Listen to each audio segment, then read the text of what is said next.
সবাইকে ব্লসম ডায়েরির আজকের এই দারুণ সেশনে অনেক অনেক স্বাগত। আমি আপনাদের ইনস্ট্রাক্টর শান্ত। আজ আমরা এমন একটা চমৎকার কৌশল শিখতে যাচ্ছি যেটা ব্যবহার করে একদম ন্যাচারাল আর সুন্দর জাপানি বাক্য তৈরি করা যায়। তো চলুন শুরু করা যাক। আজকের সেশনের প্ল্যানটা এক নজরে দেখে নিই।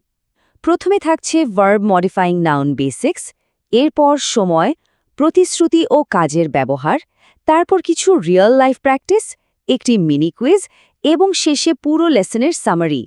চলুন আমাদের প্রথম সেকশন ভার্ব মডিফাইং নাউন বেসিক্সে সরাসরি ঢুকে পড়ি। জাপানি গ্রামারের একটা ম্যাজিক ট্রিক বলি। এখানে আমরা একটা ভার্ব বা ক্রিয়াকে ঠিক একটা অ্যাডজেক্টিভ বা বিশেষণের মতো ব্যবহার করতে পারি, একদম সরাসরি একটা নাউনের আগে। এটাই কিন্তু এই ভার্ব মডিফাইং নাউনের মূল ভিত্তি। প্লেন ফর্মের ভার্বের সাথে নাউন জুড়ে দিলেই কেল্লাফাতে। স্ক্রিনে থাকা বাক্য দুটোর পার্থক্য একটু খেয়াল করুন। সাধারণ বাক্যে আমরা বলি ওয়াতাশি ওয়া কাবানো কাইমাস্তা, যার মানে আমি ব্যাগ কিনেছি। কিন্তু যখন আমরা এই পুরো কাজটা দিয়ে ব্যাগটাকে মডিফাই করছি, তখন কিন্তু সাবজেক্ট মার্কার ওয়া বদলে গিয়ে গা হয়ে যাচ্ছে। তাই মডিফাইড ফ্রেজটা দাঁড়াচ্ছে ওয়াতাশি গা কাত্তা কাবান, অর্থাৎ আমার কেনা ব্যাগটি। ব্যাপারটা দারুণ না? একইভাবে এই উদাহরণটা দেখুন, হাহা ওয়া কেকিও স্কুরিমাস্তা, মানে মা কেক বানিয়েছে। কিন্তু এটাকে যখন আমরা একটা লেবেল বা পরিচয় হিসেবে ব্যবহার করছি, তখন সেটা হয়ে যাচ্ছে হাহাগা স্কুত্তা কেকি, মানে মায়ের বানানো কেক। এখানে কেকটাকে ডেসক্রাইব করছে বানানোর কাজটা। একদম সিম্পল। এবার চলুন আমাদের দ্বিতীয় সেকশনে যাই, সময়, প্রতিশ্রুতি এবং কাজ। অ্যাডজেক্টিভের মতো ব্যবহার করার এই কৌশলটা আমরা প্রতিদিনের কথায় খুব কাজে লাগাই। যেমন ধরুন জিকান বা সময়।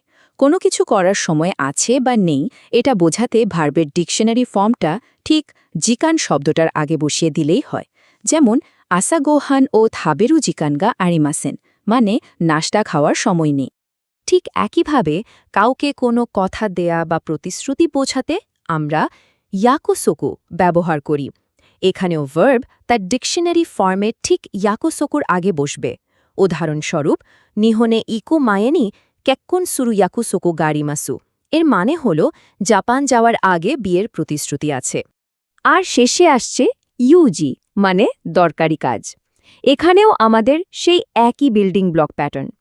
কেউ বিয়োইনে ইকু ইউজি গা আরিমাসু, যার মানে আজ হাসপাতালে যাওয়ার একটা দরকারি কাজ আছে। খেয়াল করুন এখানেও ইকো ভার্বটা সরাসরি ইউজির আগে বসেছে। এই টেবিলটা একবার দেখে নিলেই পুরো প্যাটার্নটা পানির মতো পরিষ্কার হয়ে যাবে। শব্দ যাই হোক না কেন, যে কান, ইয়াকুসোকু বা ইউজি, স্ট্রাকচার কিন্তু একটুও পাল্টাচ্ছে না।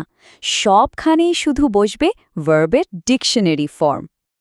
এখন তো রুলসগুলো শেখা হলো, এবার চলুন সেকশন 3-এ দেখি রিয়েল লাইফ প্র্যাকটিসে এগুলো কেমন শোনায়। এই বাস্তব উদাহরণগুলো খেয়াল করুন।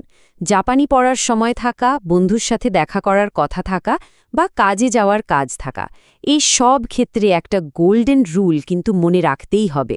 আর তা হল ভার্ব সবসময় ডিকশনারি ফর্মে থাকবে। এটাই এই স্ট্রাকচারের মূল চাবিকাঠি। আমরা চলে এসেছি সেকশন 4-এ, আমাদের মিনি প্র্যাকটিস কুইজ। এতক্ষণ যা শিখলাম তা একটু যাচাই করে নেবার পালা। প্রথম প্রশ্নটা স্ক্রিনে দেখতে পাচ্ছেন, কাউ যদি পরিবর্তিত হয়ে কাত্তোয়া হয় তাহলে শূন্যস্থানে কি বসবে? অপশন এ কাবান, বি কাবান নো, নাকি সি কাবান ও। একটু ভাবুন তো কোনটা হতে পারে? ঠিক ধরেছেন, সঠিক উত্তরটি হল অপশন এ কাবান। কারণ আমরা একটু আগে শিখলাম প্লেন পাস্ট টেন্স ভার্ব সরাসরি নাউনের সাথে যুক্ত হয়ে যায়, মাঝখানে কোনো বাড়তি পার্টিকেলের দরকারই পড়ে না। এবার আমাদের দ্বিতীয় চ্যালেঞ্জ, তাবেরুর পর শূন্যস্থানে কোন শব্দটি বসলে বাক্যটা সম্পূর্ণ হবে? অপশনগুলো হল জিকান, জিশো নাকি ইউজি। একটু ভেবে দেখুন তো এই পরিস্থিতিতে কোনটা সবচেয়ে ন্যাচারাল শোনায়? এখানে সঠিক উত্তর হবে অপশন এ জিকান। তাবেরু জিকানগা আরিমাসেন, মানে হল খাওয়ার কোনো সময় নেই। একদম পারফেক্ট একটা ফ্রেজ।